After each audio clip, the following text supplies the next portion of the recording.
মমতা বন্দ্যোপাধ্যায় এবং অভিষেক বন্দ্যোপাধ্যায়ের সঙ্গে জোড়া হাই ভোল্টেজ বৈঠক। তারপর তৃণমূল সূত্র থেকে দাবি করা হচ্ছে যে ঘাটাল থেকে দাঁড়াচ্ছেন দেব নিজে কি বলছেন? দুবারের সাংসদ, এবারও কি তৃণমূলের প্রতীকে ঘাটাল থেকে দাঁড়াচ্ছেন? কি ঠিক করেছেন? আমি একটা কথা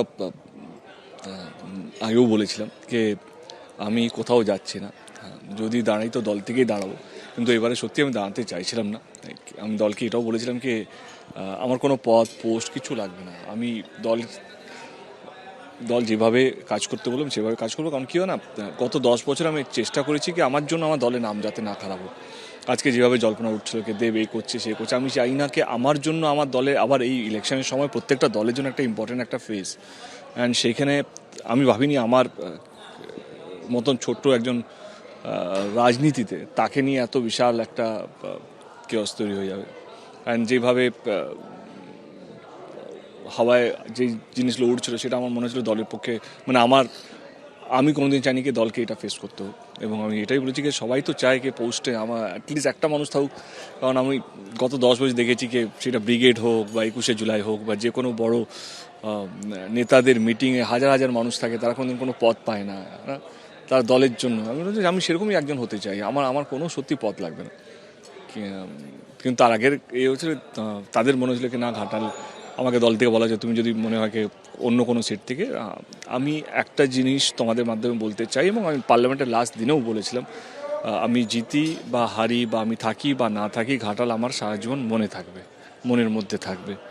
এবং যদি রাজনীতির যদি ফিরি আবার যদি আমাকে দাঁড়াতে হয় তো ডেফিনেটলি আমার কাছে ঘাটাল ছাড়া আমি কিছু ভাববই না। কারণ আমার মনে হয় ঘাটাল গত 10 বছরে আমাকে যেই ভালোবাসা দিয়েছে, ঘাটাল লোকসভা কেন্দ্র মানে আমি পিংলা, সবং, ডেবরা, দাসপুর 1, দাসপুর 2, কেশপুর, পাঁশকুড়া, এরা এখানকার মানুষ যেভাবে আমাকে ভালোবেসেছে, যেভাবে আমাকে সম্মান দিয়েছে, আমি অতটা পার্লামেন্টেও আমি সময় দিতে পারিনি।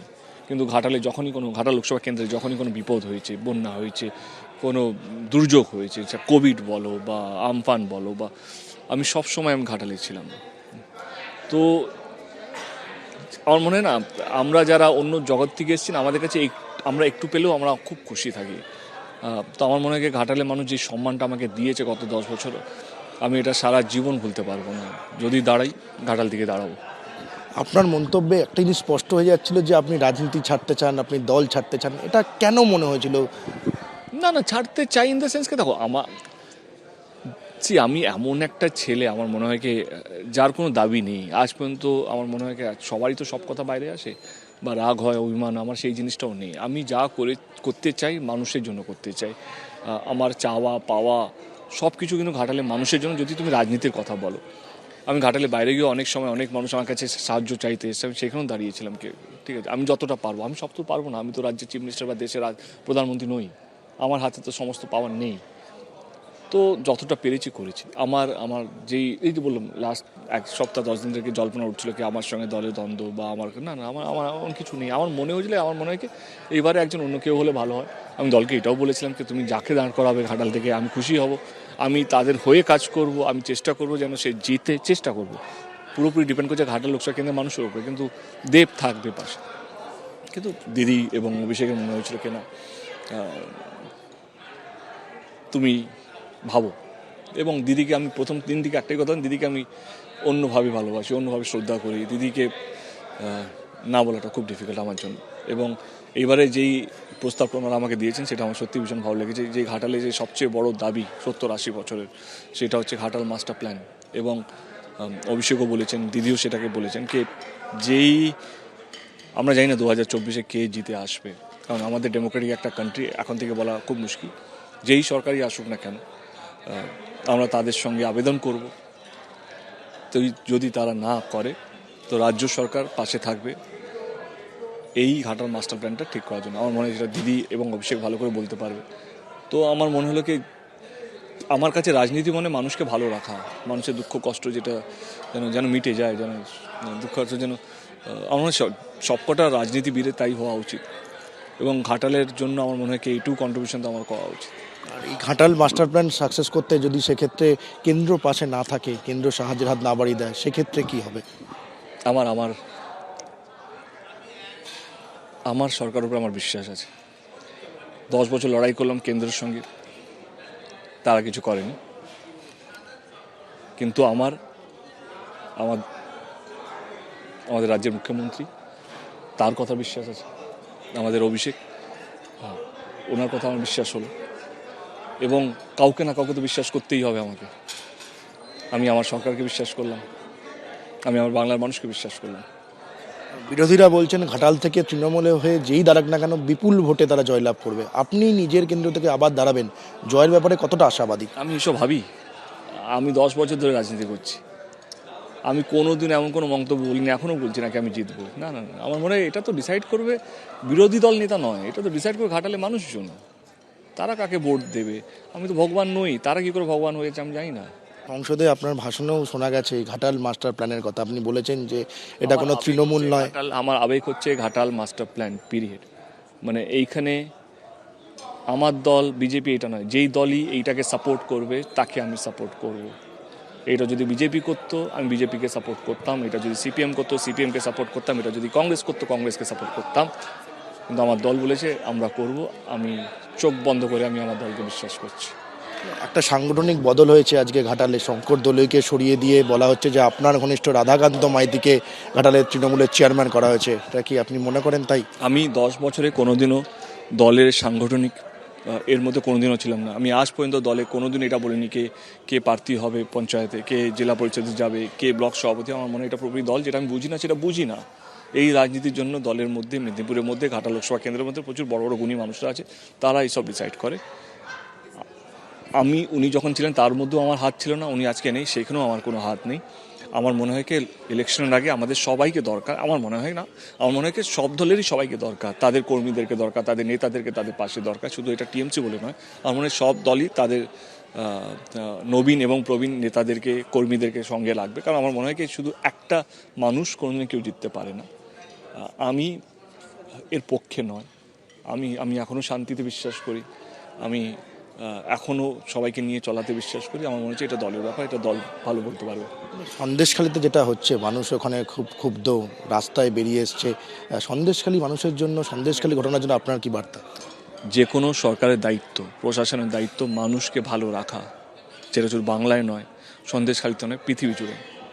মানুষকে ভালো রাখার জন্য, মানুষকে সুখে রাখার জন্য, মানুষকে সুস্থ রাখার জন্য যা যা কড়া পদক্ষেপ দরকার, সেটা আমার মনে হয় সরকার নেওয়া উচিত, এবং যারা দোষী তাদের শাস্তি পাওয়া উচিত। এর মধ্যে আমি কোন দল করি, আমি কোন দল করি না সেটা ইম্পর্টেন্ট নয়। আমি যদি অন্য দল হলে তো প্রশ্ন, আমি আমার দলে হয়ে বলছি, আমি যে কোনো দলে থাকতাম আমি এটাই বলতাম, রাজনীতি হচ্ছে মানুষকে ভালো রাখার জন্য, সরকারের কাজ হচ্ছে মানুষকে ভালো রাখার জন্য, সুস্থ রাখার জন্য। সেটা যেইভাবে হোক করা উচিত। এবং আমার মনে হয় লাস্ট 2-3 দিন ধরে যেইভাবে পদক্ষেপ নেওয়া হচ্ছে, তাতে আমার কোথাও যেন মনে হচ্ছে কি সরকার is very alert and very active. তারা যেন রাত্রে শান্তিতে ঘুমোয়, তার এই ভয়টা না হয় কি কালকে কে আসবে সকালবেলা, রাত্রেবেলা 12টার সময় কে এসে দরজা নক করবে না, সেটা কেন হবে? সেটা কোনো রাজ্যে এটা সম্ভব না। এটা আমার মনে হয় এর জন্যই ভালো নেতাদের দরকার, এর জন্য শিক্ষিত নেতাদের দরকার, এর জন্য যারা মানুষকে ভালো রাখবে সেরকম নেতাদের দরকার। আমার দল হোক, যে কোনো দল হোক, যারা মানুষকে ভালো রাখবে, আমার মনে হয় দলকে, আমার দল বা যে কোনো দল, তাদেরকে টিকিট দেওয়া উচিত।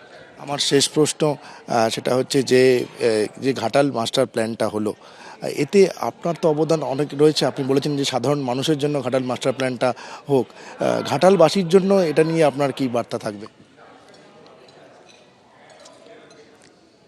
সামনের দিনে প্রতিশ্রুতি আসবে, আমাদের দল দিদি বলবেন, অভিষেককে বলবেন, আমি বিশ্বাস করি তাদেরকে।